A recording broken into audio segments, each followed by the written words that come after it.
दोस्तों मणिपुर एक बार फिर से सुलगने लगा है। मणिपुर में फिर भड़की हिंसा, 30 घरों को आग लगाई। अब सरकार ने 5 दिनों के लिए इंटरनेट बंद कर दिया है। आखिरकार मणिपुर में नई सरकार बनते ही हिंसा और तेज क्यों भड़क रही है? डिप्टी सीएम नेमचा किपगेन से नाराजगी के पीछे कारण क्या है, जानेंगे आज की इस बड़ी खबर में विस्तार से। अभी मणिपुर में इतनी उथल फुथल देखने को मिल रही है, चारों तरफ आगजनी, मानो मणिपुर एक बार फिर से सुलगने लगा है। अब 5 दिन के लिए इंटरनेट बंद कर दिया है। प्रशासन ने कई जगहों पर कर्फ्यू भी लगा दिया है, क्योंकि तनाव इतना ज्यादा बढ़ने लगा है। कई उग्रवादियों ने कई लोगों के घरों में आग लगा दी। इन हालातों के बीच मणिपुर के मुख्यमंत्री ने लोगों से संयम और शांति बनाए रखने की अपील भी की है। मणिपुर के सीएम वाई खेमचंद की तरफ से मणिपुर राज्य के उखरुल जिले में बढ़ती हिंसा को देखते हुए सभी समुदाय के लोगों से ये शांति व्यवस्थाएं बनाए रखने की अपील की है। ऐसे में दोस्तों आखिर ये इतनी हिंसा क्यों भड़क रही है, इसके पीछे क्या बड़े वजह कारण है, देखेंगे। बाकी मणिपुर में किसान भाई लोग भी सरकार से ये अपील किए हैं, अफीम की अवैध खेती को राष्ट्रीय सुरक्षा का मामला घोषित करें। मेते गठबंधन ने पीएम मोदी से भी ये अनुरोध किया है।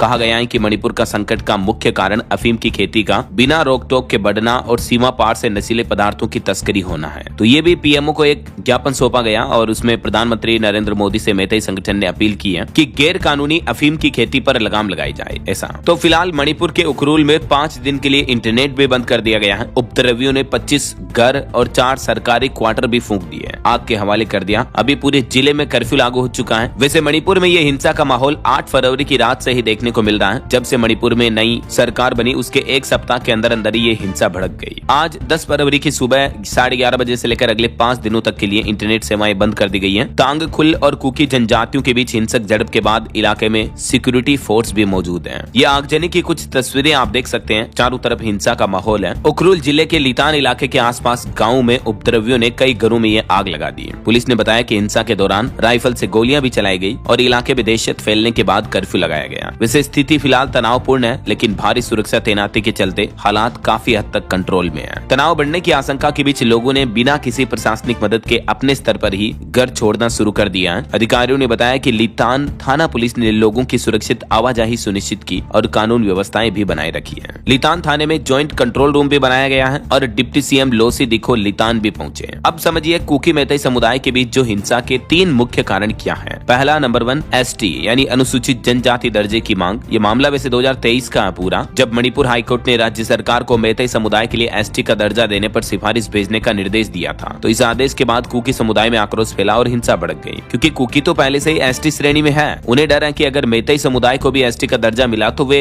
पहाड़ी इलाकों में जमीन खरीद सकेंगे और इससे उनका सांस्कृतिक, सामाजिक और भौगोलिक अस्तित्व जो है वो खतरे में पड़ जाएगा। तो एक मुख्य कारण तो कुकी मेते के बीच हिंसा का ये है। दूसरा, अलग कुकी प्रशासन की मांग। जी हाँ, कुकी समुदाय कुकी लैंड या चूमलैंड नाम से अलग प्रशासनिक स्वायत्तता की मांग कर रहे हैं। यानी ऐसा देख सकते हैं आप कि मणिपुर में ही एक अलग इंटरनल सब स्टेट बना दिया जाए। जैसे मणिपुर राज्य है उसके अंदर एक इंटरनल स्टेट और होगा। तो ये कुकी समुदाय की मांग है। और तीसरा कारण है कुकी लोगों पर ड्रग्स तस्करी का भी आरोप है। कुकी समुदाय पर म्यांमार से ड्रग तस्करी के आरोप है। सरकार ने भी कुकी पर अवैध अफीम की खेती की तस्करी में शामिल होने के आरोप लगाए हैं, जैसे अफीम वगैरह की अवैध खेती वगैरह। तो इन मुद्दों को लेकर मुख्य रूप से मणिपुर में हिंसा फैलती रहती है, अक्सर देखने को मिलता रहता है। बाकी मणिपुर में कुकी मेते के जनसंख्या आबादी कितनी है? कुल 38 लाख आबादी है, जिसमें से 53% मेतई है जो इम्फाल घाटी इलाकों में रहते हैं, और कुकी नंगा जो है वो 40% है जो पहाड़ी इलाके में रहते हैं। ये हिंसा मुख्य रूप से 2023 से शुरू हुई, उसके बाद से अभी तक मणिपुर चलता आ रहा है। और पिछली बार जो मणिपुर में हिंसा फैली थी उस वक्त 10 महीने इंटरनेट बंद रहा था। मणिपुर देश का पहला ऐसा राज्य बना जहाँ इतने लंबे समय तक इंटरनेट बंद रहा। जरा सोचिए, वो भी आज के जमाने में, टेक्नोलॉजी के जमाने में ये हालात हैं। तो आखिरकार कुल मिलाकर केंद्र सरकार को इन मामलों में हस्तक्षेप करके कुकी मेते दोनों समुदाय के बीच सामंजस्य बिठाना चाहिए और समझौता बातचीत से हल निकालना चाहिए। बाकी अभी आपको पता होगा मणिपुर में जब नई सरकार का गठन हुआ, पिछले 1 साल से राष्ट्रपति शासन लागू था। तो नई सरकार के गठन के तुरंत बाद ही डिप्टी सीएम की हत्या करने पर 20 लाख का इनाम भी घोषित कर दिया। नेमचा किपगेन और 2 कुकी जो विधायकों के विरोध में हिंसा भड़की, तो इन माहौल के बीच ये 20 लाख का इनाम घोषित किया गया है मणिपुर के डिप्टी सीएम पर। तो ये जो डिप्टी सीएम है नेमचा किपगेन, इनसे लोग नाराज क्यों है, इसके पीछे मुख्य कारण है ये समझिए आप। जब अभी बीती 4 फरवरी को मणिपुर में नई सरकार का गठन हुआ और इसमें जो बीजेपी ने प्रयोग किए उससे वैसे तो पहाड़ों और घाटी के बीच खाई पाटने की उम्मीद जगी थी, मगर दांव उल्टा पड़ गया। नेमचा किपगेन को डिप्टी सीएम बनाने से कुकी जो कि जनजाति का गुस्सा है वो और ज्यादा विरोध में बदल गया। शांति की उम्मीद प्रदर्शन और सुरक्षा बलों की झड़प में कमजोर हो गई। देश के अन्य इलाकों के लोग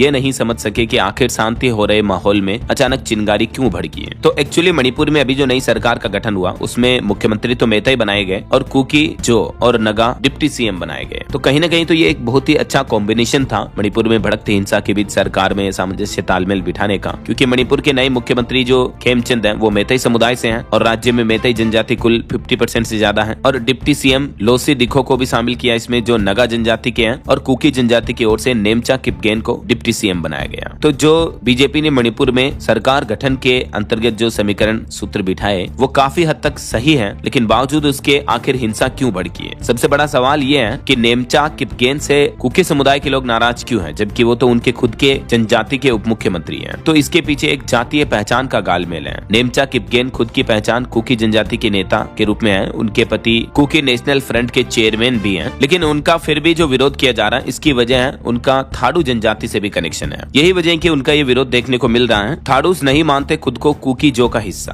तो ये कुल मिलाकर जनजातियों का जो ट्राइब्स का जो अलग अलग वर्गीकरण है ये भी कुछ मुख्य कारण है मणिपुर में फैल रही इन हिंसा के हालातों के पीछे। बाकी कुल मिलाकर सरकार को दोनों कुकी, मैतेई और सभी जनजातियों के समुदाय के प्रमुखों के साथ बातचीत करके सामंजस्य तालमेल बिठाना चाहिए। राइट, आपकी क्या राय है कमेंट करके बताइएगा जरूर, और बाकी इस वीडियो को लाइक और शेयर करना।